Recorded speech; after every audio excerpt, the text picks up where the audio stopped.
Então vamos lá, galera. Começar a corrigir os exercícios dos capítulos 9 e 10. Estão conseguindo ver aí minha tela?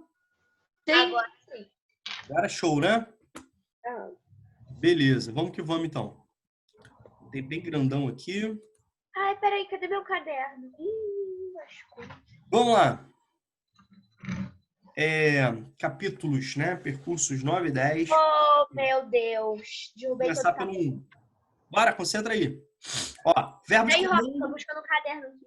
Verbo de comando, sempre bom sublinhar, né? Destacar. Então, o verbo de comando é citar. Cite 3, não é uma, não são duas, não são quatro, são 3. Condições naturais, isso aqui é importante. Tá, ó. Deixa eu anotar aqui.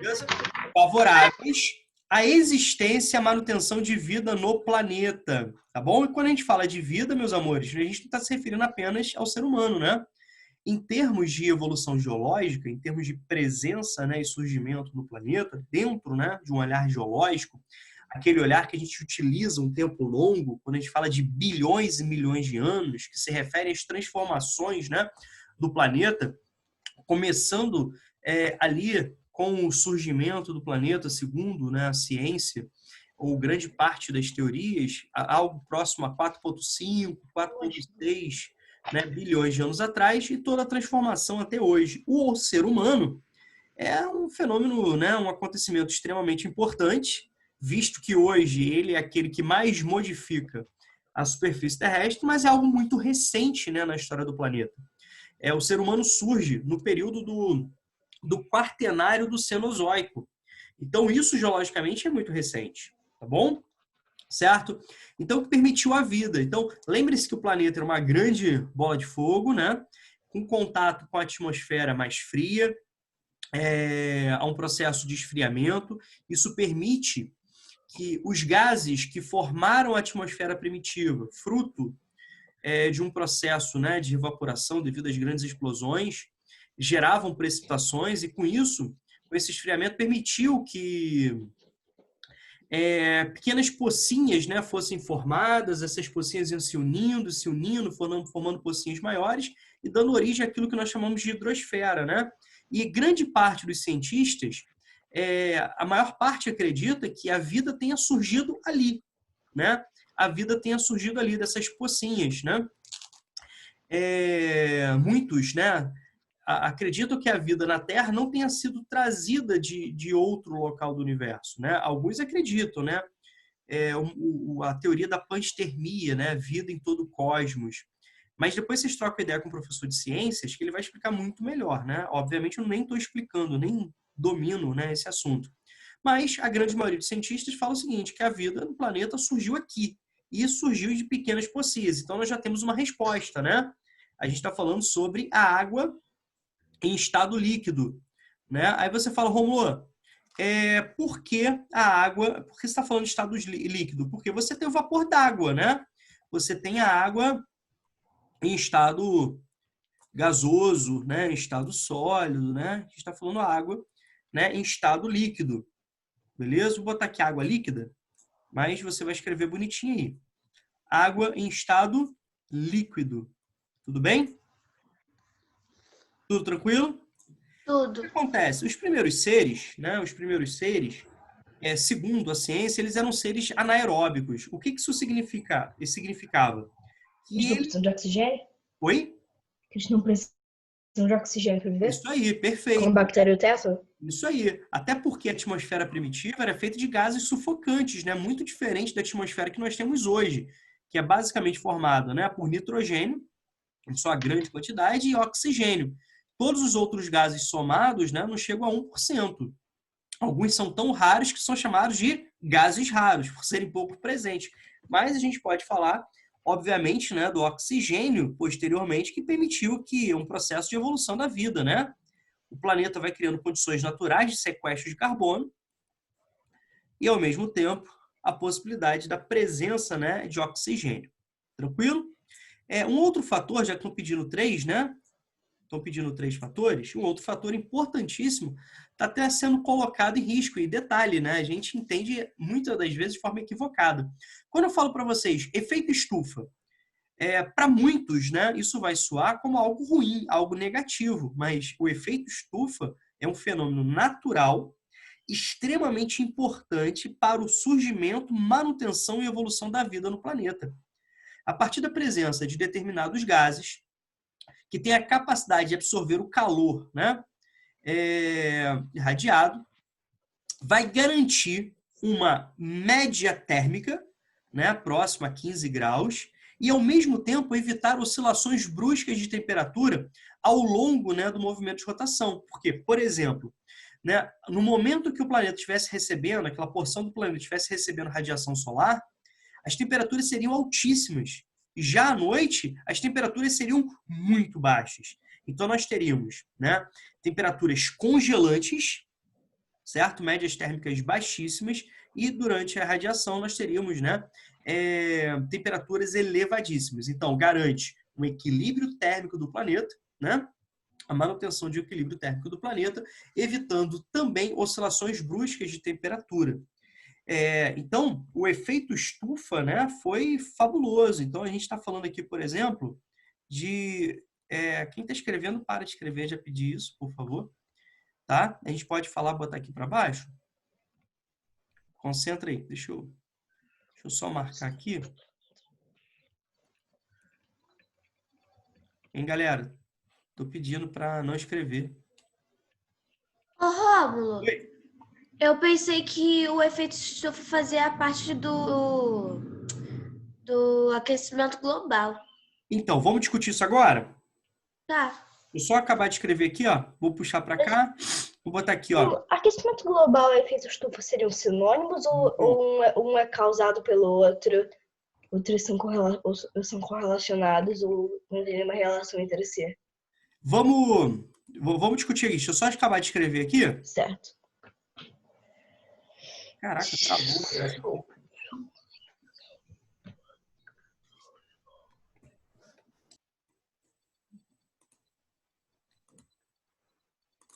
Travou realmente.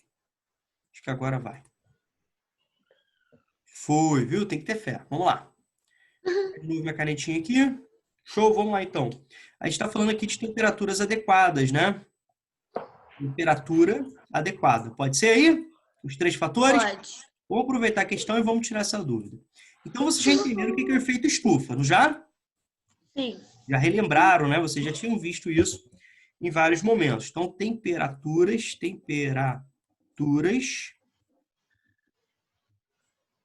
Romulo, desculpe se dá pra ouvir um chiado atrás de mim, aqui, tô com uma interferência aqui de sinal externo. E garoto tecnológico, em temperaturas adequadas. Já vai ser resolvido o problema. Temperaturas adequadas. Aí a gente vai relacionar ao famoso efeito estufa. Então, que é um fenômeno, um efeito natural de extrema importância, né? Efeito estufa. Beleza. Escrever com o mouse não é fácil para mim. Certo? Efeito estufa. Então, isso aqui é bacana. Bacanaço. Vamos lá. Então, vocês já entenderam o que é efeito estufa. O que é o aquecimento global? O que acontece? Os cientistas, né? Eles conseguem, através de alguns meios, de alguns estudos, perceber que as temperaturas médias do planeta estão aumentando. Né? Elas estão aumentando. Uma das grandes referências é justamente a sociedade pré-industrial, ou seja, aquele contexto que antecede a Revolução Industrial, que se dá no final do século XVIII, inicialmente na Inglaterra. Bacana? O que o ser humano consegue perceber, né? O que a ciência consegue perceber? Se a gente comparar a média térmica do planeta, né, de hoje com do período pré-revolução industrial, a gente consegue perceber que a temperatura do planeta, né, aumentou. Aumentou aí, né, mais de 1 grau. Aí você fala, caraca, Rômulo, só 1 grau? E já muda isso? Mas é a média. né? Já Mas muda isso aí- tudo, né? Então, vamos lá, vamos pegar como fosse o nosso corpo, só para a gente entender. Nossa temperatura, né, corporal é em torno de 36 e pouquinho, né? Lógico que cada indivíduo de cada local tem, né, a sua temperatura, é mais ou menos isso. Se você aumenta 1 grau, você está em estado febril, concorda? Aham. Esse estado febril, isso assim, gera um processo de reação do organismo, ele não está em seu completo equilíbrio, concorda? Olha só o que eles apontam. Se nada for feito, as temperaturas do planeta podem chegar em 2100, os nossos filhos vão viver em 2100, possivelmente. Vão chegar em 2100 com 4 graus de elevação das médias térmicas do planeta em relação ao mundo pré-industrial. Isso coloca em risco a própria sobrevivência das espécies do planeta. Certo? Então, esse é o aquecimento global. Uma coisa dessas que a média sobe, a média sobe relativamente pouco, só que isso faz com que os extremos subam de forma extrema. Então, mas assim, o que acontece? Olha só, a gente está em 2020, certo? Uhum. E está sendo apontado que em 80 anos nós teremos um acréscimo muito significativo das temperaturas do planeta. Então, está acelerando, né, o aumento das médias térmicas do planeta. Esse é um ponto, né, assim, discutido. Vamos lá. Existe um grupo, né, de cientistas que falam o seguinte: a gente está vivendo um período natural, né, aqueles períodos que estão entre glaciações, os períodos intraglaciais. Por determinadas, né, características naturais, nós temos maior e menor presença de carbono na atmosfera. Quanto maior a presença de carbono, maior a capacidade de reter calor, maiores são as médias térmicas. Quanto menor a presença de carbono, menor a capacidade de reter calor, menores são as médias térmicas. Vocês estudaram, por exemplo, esse ano, em História, os períodos de glaciação, né? O último período de glaciação, concordam? Uhum. Beleza? Então, alguns cientistas, né, falam que, por mais que o homem faça a sua parte, o planeta está no período entre glaciações. Só que a grande maioria dos cientistas é categórica em afirmar as atividades humanas, sobretudo a partir da Revolução Industrial, estão interferindo diretamente nas médias térmicas do planeta. E a gente já passou da hora de fazer alguma coisa efetiva. A partir da queima de combustíveis fósseis, a partir do desmatamento, a partir da emissão de gases poluentes, né? Através de várias atividades, através de um modelo de sociedade nada sustentável, a partir de uma imposição de um sistema capitalista, né, que vai priorizar o econômico sobre o social e ambiental, ou seja, um modelo não sustentável, a gente está colocando em risco a nossa própria sobrevivência. É dentro desse aspecto, né, que surgem propostas como da sustentabilidade, que a gente precisa, né, adequar interesses econômicos, sociais e ambientais de forma a garantir para gerações futuras condições de sobrevivência. E discussões, né, começaram a acontecer, embora tardiamente, né, a primeira conferência aí, que é um marco para discutir em termos mundiais, com a participação, né, de muitos países, seus chefes de Estado, chefes de governo, aconteceu em 1972, em Estocolmo, né, na Suécia. Depois do Tratado de Estocolmo? A Conferência de Estocolmo deu origem a alguns acordos, né? Entre eles, Vários nomes: conferência, são diferentes. tratado, assinatura, diferente. assinatura de qualquer lugar. É diferente. Então, aqui deu origem, por exemplo, em 72, no PNUMA. Rômulo, o que é o PNUMA? É o Programa das Nações Unidas para o Meio Ambiente. Tá? Isso é extremamente importante, né? Nós temos, por exemplo, hoje o IPCC, que é o painel intergovernamental de mudanças climáticas da ONU, tá? Que é responsável, né, por analisar. O Tratado de Paris, recebe esse nome que foi assinado, né, na Conferência de Paris, na Conferência Ambiental, na Conferência, né, das Partes em Paris, é um tratado que substitui o Kyoto, que visa, né, manter as temperaturas médias do planeta inferiores a 2 graus, né, inferiores a 2 graus até 2100. de preferência chegar no máximo a um aumento de 1,5 graus. Só que para isso precisa de um comprometimento muito grande por parte dos países, por parte das empresas, né? E o Trump, presidente dos Estados Unidos, então, uma das suas primeiras medidas, já anunciadas, né, na sua candidatura, foi que iria retirar os Estados Unidos, os históricos poluidores mundiais, né, do Tratado de Paris. Os Estados Unidos hoje, né, eles são o segundo país hoje que mais suja o planeta, o primeiro é a China, devido, né, a uma base energética pautada no carvão mineral. Mas historicamente são os Estados Unidos, né? Historicamente são os países centrais, que são os grandes, né,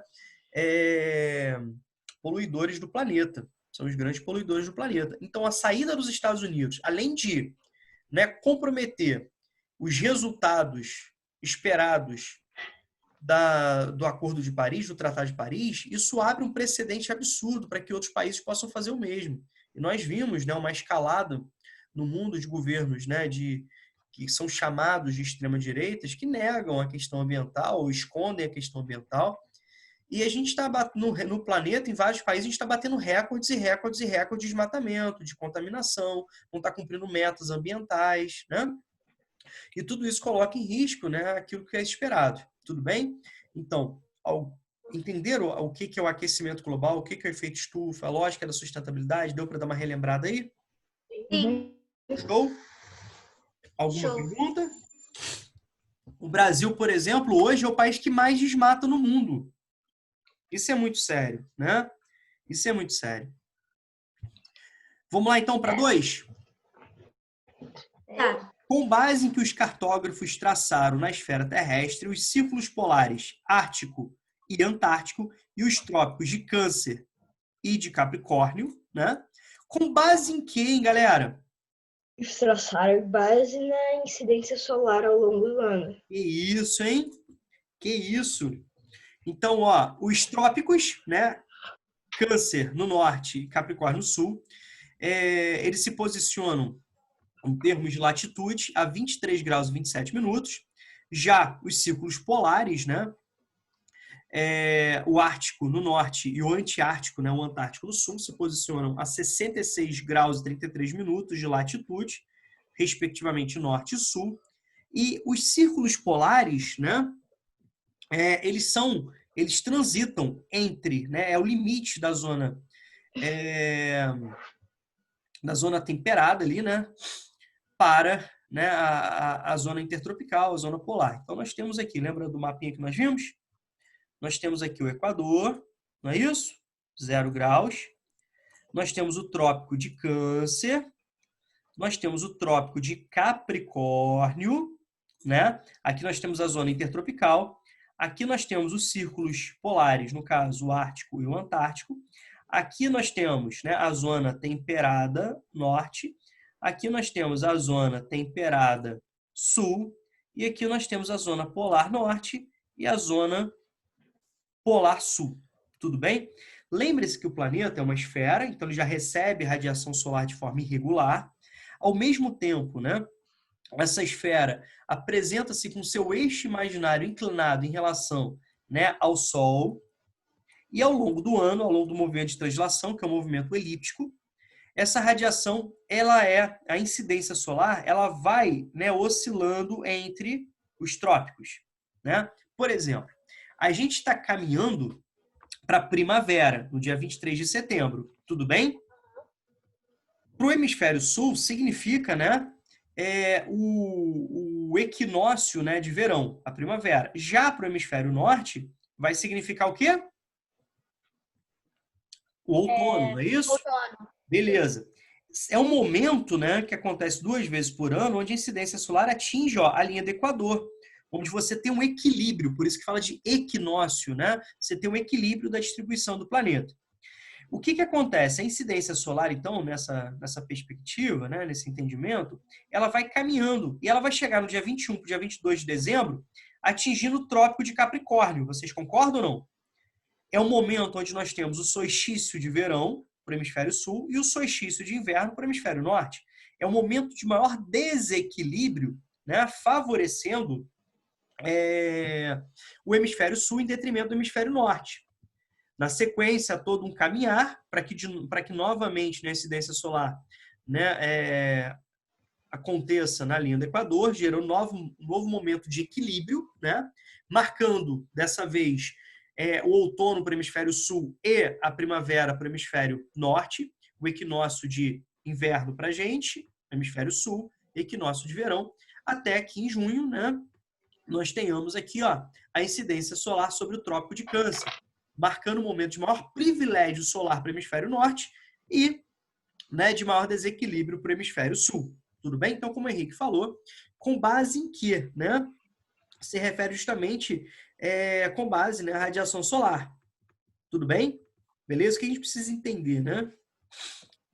Tudo bem aí, não? Então, os trópicos são os limites, né?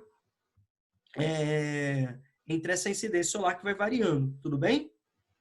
Os ciclos polares, né, tanto o Ártico como o Antártico, delimitam o alcance máximo dos raios solares no início do inverno de cada hemisfério. Então, a gente pode entender dessa forma. Tudo bem, gente? Tudo tranquilo? Deu para entender aí? Sim. Certo? Sim. Então, aqui, ó, nessa região aqui, os raios solares atingem, né, de uma forma direta. E à medida que nós temos um afastamento, nós temos, né, a radiação de forma indireta. Lembre-se que, em decorrência disso, de todos esses fatores que eu citei para vocês, acontecem, né, meses de completa escuridão e meses de completa claridade nos respectivos hemisférios, né? Em decorrência disso. Lembra do fenômeno do sol da meia-noite? Lembraram? Que a gente já estudou? Uhum. Tudo tranquilo, então? Sim. Alguma dúvida, alguma pergunta?